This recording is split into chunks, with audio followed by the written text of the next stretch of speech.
본문을 가지고 하나님을 중심으로 보시다, 하나님을 중심으로 보시다라는 제목으로 말씀 증거합니다. 어제에 이어서 오늘은 예레미야 선지자를 통해 하나님께서 메시지를 전하실 때 비유를 사용하게 하십니다. 본문 1절에서 11절이 썩은 뱃띠의 비유였다라며 오늘 12절에서 14절은 유다 백성들을 가죽 부대로 비유하고 있습니다. 먼저 12절에 보니까 하나님께서 예레미야에게 선포하게 하십니다. 12절 중반절에 보니까 모든 가죽 부대가 포도주로 차리라 라고 성경은 이야기하지요. 사실 이거는요 되게 상식적인 말입니다. 예를 들면 물을 물통에 담으라 라고 말하는 것처럼 되게 굉장히 상식적인 말입니다. 아니나 다를까 12절 하반절에 보면 모든 가죽 부대가 포도주로 찰 줄을 우리가 어찌 알지 못하리요 하리니 라고 성경은 말하지요. 이스라엘 백성들, 남유다 백성들이 너무 당연한 말을 당연하게 들었다라는 이야기입니다. 그런데 여기서 단순히 하나님께서요 일상적이고 일반적이고 당연한 말을 그냥 하신 게 아니라 비유적으로 하신 거죠.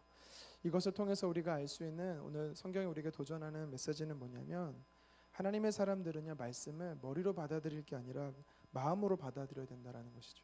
하나님의 말씀을 지식이 아닌 마음으로 우리가 받아들여야 되는 것입니다.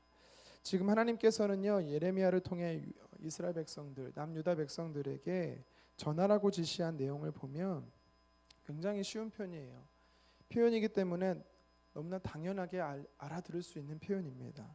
그런데 문제는 비유라는 것이죠. 하나님께서 뭐라고 말하고 있냐면 13절에 보면 이 가죽 부대로 상징되는 것이 남유다 백성들이고 그 다음에 하나님의 진노로 상징되는 것이 바로 포도주입니다. 다시 말해 가죽 부대의 포도주가 가득 찼다라는 것은 그의 백성들, 하나님의 백성들 안에 하나님의 심판이 이르렀다라는 것을 이야기하고 있는 것입니다. 근데 머리로만 이해했던, 너무나 상식적으로만 이해했던 이스라엘 백성들은 이것이 무슨 뜻인지를 깨닫지 못했다라는 것입니다. 그저 표면적으로 이해했을 뿐입니다. 하나님의 말씀을 머리로만 이해했더니 가슴으로 이해하지 못하고 마음으로 이해하지 못했더니 무슨 뜻인지 헤아리지 못했다라는 것입니다. 하나님의 말씀은 머리로 이해하려고 할 때 잘못될 수 있는 오류를 범하게 되는 것입니다. 하나님의 말씀은 머리가 아니라 가슴으로 이해해야 합니다. 하나님을 믿지 않는 사람들 중에 간혹 이렇게 말하는 사람들이 있습니다. 내가 말씀을 좀 봤는데, 내가 좀 말씀을 아는데, 여러분 결국 이게 무슨 뜻입니까? 머리로만 이해하는 것입니다. 그 말씀의 뜻을 이해하지 못하고 마음으로 받아들이지 못하는 것입니다. 오늘 이스라엘 백성, 남유다 백성들의 모습이 똑같은 것이지요. 하나님의 말씀을 머리로만 이해하고 있습니다. 아무런 감동도 역사도 일어나지 않는 것입니다. 그러므로 저와 여러분들은 하나님의 말씀, 특별히 기록된 하나님의 말씀을 마음으로, 가슴으로 받아들이기를 간절히 소망합니다. 하나님의 말씀을 마음으로 받아들인 자를 통해 하나님은 그들의 삶을 인도하시고 주관하시고 책임져 주시는 줄 믿습니다. 계속해서 오늘 말씀이 우리에게 도전하는 이 두 번째 메시지가 있습니다. 그것은 하나님의 사람은 술이 아닌 성령에 취해라입니다. 술이 아닌 성령에 취해야 한다라는 것입니다. 13절 하반절에 보니까 하나님께서 보시기에 이 남유다 백성들은 포도주로 인해 그 포도주에 취해 비틀거리고 있습니다. 하나님의 백성이 세상에 빠져 세상에 취해 살아가고 있는 것입니다.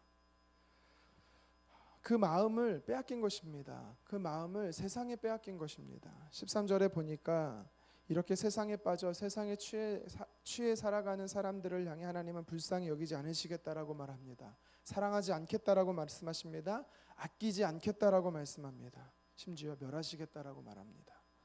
한마디로 말해 세상에 열심히 살고 잘 살았어도 그 삶이 하나님과 관계없는 삶은 하나님 보시기에 그저 술에 취해 비틀거리는 삶인 것입니다. 신약성경 에베소서 5장 18절 우리가 잘 아는 말씀이죠. 술 취하지 말라 이는 방탕한 것이니 오직 성령으로 충만을 받으라라고 성경은 이야기합니다. 술에 취한 자는 무절제하고 혼미한 태도로 살아갑니다. 그래서 결국 방탕한 삶을 살게 되는 것이지요. 지금 남유다 이스라엘 백성들의 모습이 바로 하나님 보시기에 방탕해 보이는 것입니다. 하나님은 저와 여러분들의 삶의 모습을 보면서 어떻게 평가하고 계실까요? 우리가 다른 사람들에게 존경받는 자리에서 성공하는 인생을 살아가고 있다 할지라도 그 삶이 하나님과 상관없는 삶이라면 결국에 하나님 보시기에 방탕한 삶이 되는 것입니다. 하나님의 백성들은 성령에 취해 날마다 하나님의 뜻 안에서 살아가는 사람이 되어야 할 것입니다. 우리가 살아내는 매일의 삶이 하나님의 진노가 아니라 하나님의 심판이 아니라 하나님의 기쁨이요 하나님의 자랑이 되기를 간절히 원합니다. 우리의 마음 안에 무엇으로 채우느냐가 중요합니다. 세상의 것으로 우리의 마음을 채우면 결국 남유다 백성들과 똑같이 세상에 빠져 하나님과 상관없이 세상에 취해 살아가는 것입니다. 반대로 우리 마음 안에 성령으로 채웠을 때, 성령이 우리의 마음을 주장하셨을 때, 성령의 충만한 삶으로 살아가기 시작할 때 하나님이 우리의 삶을 통해서 큰 일을 이루시고 또 하나님 저와 여러분들의 삶을 통해서 하나님의 역사가 이루어갈 줄 믿습니다.